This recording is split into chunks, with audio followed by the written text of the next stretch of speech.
Donc Philosophie Magazine est un journal qui a été fondé en 2006, un mensuel, donc distribué tous les mois, et qui est né sur une idée.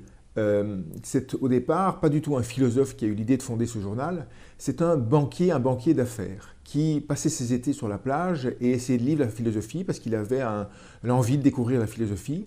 Et simplement, il a eu ce besoin parce qu'il était confronté à des livres de philosophie difficiles, qu'il avait du mal à comprendre, et surtout, il avait le sentiment que la philosophie, ce n'était pas uniquement des livres, ce n'était pas uniquement une culture, c'était un outil pour comprendre le monde, pour comprendre les problèmes politiques, mais aussi pour comprendre les problèmes moraux qu'ils se posent dans la vie, les problèmes bioéthiques, les problèmes que nous avons avec notre corps, avec nos sentiments, avec nos passions.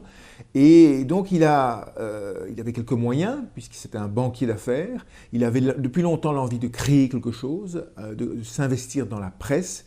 Et donc il a réuni une équipe dont j'étais partie prenante, une équipe de jeunes philosophes qui avaient un pied dans l'université, qui avaient fait des études de philosophie, mais qui avaient aussi un autre pied dans la presse. Moi, j'avais travaillé à la télévision notamment, d'autres avaient travaillé dans la presse écrite.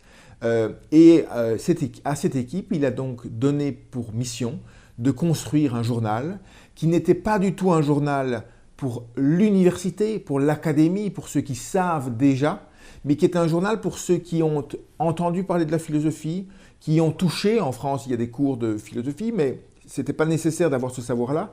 L'idée c'était de permettre à ces gens-là d'être en contact avec les grands auteurs de la philosophie, de Montaigne jusqu'à Hannah Arendt, mais aussi d'être confronté aux questions qui se posent dans la vie de tous les jours par un angle philosophique, par un angle d'un auteur.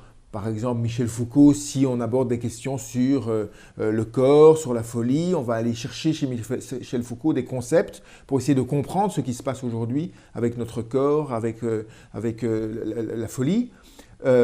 Mais aussi aller chercher des concepts pour essayer de débloquer les débats ou d'éclairer les débats qui surgissent dans la vie commune.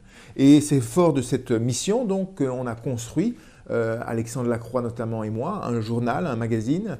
Nous a rejoint après Michel Elchaninov, puis l'équipe s'est progressivement étoffée et on a construit donc ce mensuel d'une centaine de pages où l'image et la photo ont aussi une dimension importante, mais une image esthétisante ou élégante, une image conceptuelle, parce que l'image permet aussi de penser ou appuie la pensée. Et on a construit donc ce mensuel qui, je dirais pour le dire très très rapidement, est conçu en 3 grandes parties. Une première partie sur le monde et l'actualité, pour tâcher de déblayer. Les gens aujourd'hui sont perdus, on est dans un monde qui va de plus en plus vite, qui est branché sur une actualité immédiate, et on sélectionne chaque mois les 2, 3, 4, 5 faits importants qui donnent à penser, où on essaie d'organiser la réflexion ou d'organiser la discussion sur les faits d'actualité.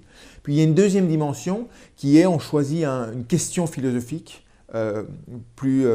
moins liée à l'actualité, et on essaie de donner les philosophes qui ont pensé cette question, qui ont réfléchi à cette question, de donner des concepts. Et puis il y a une troisième dimension qui est une dimension plus existentielle, essayer d'aborder des questions face à la mort, face à la séparation, au deuil, face à l'amour, face aux passions.